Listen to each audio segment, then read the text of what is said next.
अस्सलाम वालेकुम। इस वक्त मैं इमरान खान साहब की रिहाइश के बाहर मौजूद हूँ और यहाँ पे फैसलाबाद से आए हुए MPA के उम्मीदवार महर अवैध तशद्दुद साहब मौजूद हैं। वो उनसे पूछना है कि इमरान साहब की गिरफ्तारी जो है उनकी डील हुई है कि उनको हर सूरत में गिरफ्तार करना है, तो उनके बारे में जो है यहाँ पे PTI के वर्कर क्या अमल है, यहाँ पे MPA जो आए हैं उनका क्या अमल है और बाकी लीडरशिप का क्या अमल। तो वैसे भाई इस बारे में बताइएगा।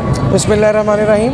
देखें, ये इस गवर्नमेंट की सबसे बड़ी गलती होगी कि अगर खान साहब को यहाँ हमारी को मज़ीद गिरफ्तारियाँ होती हैं। जो इन्होंने फवाद चौधरी को गिरफ़्तार करके एक टीज़र लिया है, उसका शदीद रद्द-ए-अमल आप हर रोज़ देख रहे हैं, हर शहर में देख रहे हैं, हर गली गली में देख रहे हैं, सोशल मीडिया पर देख रहे हैं। अगर आज़ादी राय और आवाम के अंदर इस इलेक्शन के अंदर उतरने को हमारा गुनाह समझा जा रहा है तो ये हम गुनाह करते रहेंगे, हम हक़ की आवाज़ बुलंद करते रहेंगे।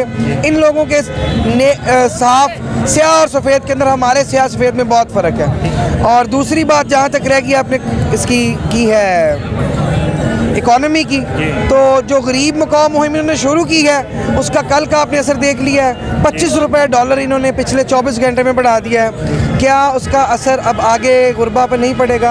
आप आने वाले दिनों में देखिएगा 83 रुपये की इन्होंने सब्ज़ी भिजवा दी है तेल की, तो जो डार है वो गरीब खा के डकार लेगा और उसके बाद इंशाल्लाह ताला लंदन चला जाएगा। ये मुल्क हमारा है, हमें इसको ठीक करना है और इंशाल्लाह खान साहब जल्द इलेक्शन के फौरी बाद इसको वापस उसी रास्ते पे लाएंगे जहाँ छोड़ा गया। अच्छा, एस्टेब्लिशमेंट ये कह रही है कि हमने रेड लाइन लगा दी है, उनको किसी सूरत नहीं आने दें, तो इसके बारे में क्या, अगर धांधली होती है तो उसको रोकने के लिए क्या लाए, मतलब PTI का? मेरे लीडर का बड़ा खूबसूरत सा एक बयान था कि रेड लाइन लगाने वाले अब रेड हो जाएंगे। तो मेरे ख्याल में उनको समझ जाना चाहिए कि रेड लाइन अवाम ने जिन जिन पे लगा दी है वो ख़त्म होंगे।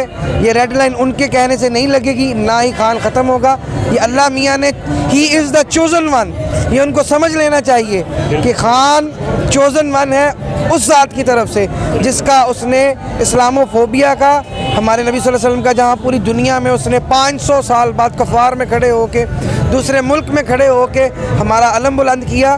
तो he is the chosen one from there. ये हर बंदे के बस की बात नहीं है। तो उनके सुर्ख लाइन लगाने से या सब्ज़ लाइन लगाने से ना कोई सुर्ख होगा ना कोई सब्ज़ होगा।